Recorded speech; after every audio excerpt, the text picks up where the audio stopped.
It's my mom, painted when she was 4 years old by an artist named Adelaide Chase from Boston. What I heard growing up was everybody in Boston had their portraits painted by Adelaide Chase at one period in time. We have a portrait of her mother, and on my dad's side, 2 portraits. Yeah. Also painted by her. Yes, right. So there are 4 in the whole family. Yeah. That's really kind of amazing. Yeah, 2 sides of the family. Yeah. She was a very important society painter in Boston in the early 20th century. She was born in 1868 in Boston, and she was born into a very artistic family. Her mother was a pianist. Her dad, J. Foxcroft Cole, was a painter and was her first unofficial teacher.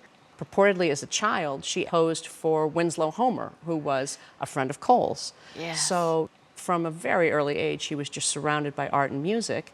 And in Boston at the end of the 19th century, you wanted to train with Frank Benson and Edmund Tarbell. And she trained with them both at the Boston Museum School. Right. And then, as many Boston painters did, she went off to Paris and the Académie Julian and got experience there. And she came back to be one of the preeminent portrait painters in Boston, as you said. Yeah. One of the things I really love about her is she got married in 1892 to William Chester Chase. You thought I was going to say William Merritt Chase, the painter, but no. William Chester Chase, who was an architect. But he too was in the arts. And so even though she got married, she continued to work as a married woman throughout her career. And that was very unusual at the time. And the style is very Boston school. It's exactly the sort of American Impressionist approach, a slightly more subtle palette than some of the other artists at the time, but still clearly impressionistic, and it just beautifully captured textures in clothing and objects and flesh.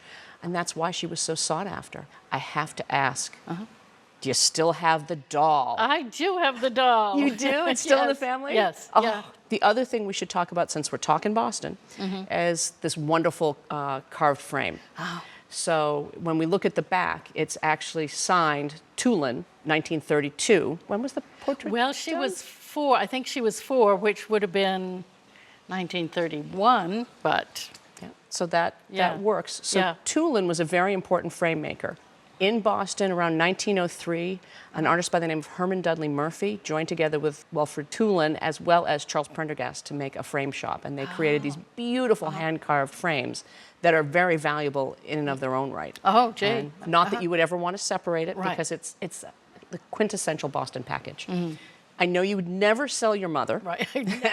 No. Never. Yeah, in my younger years, maybe, but not at this point. So for insurance purposes, I'd insure it for $32,000. No, sir. Yes, sir. Jason Crow. You knew your mom was a winner. Yeah. Gee, she did always say she was. So.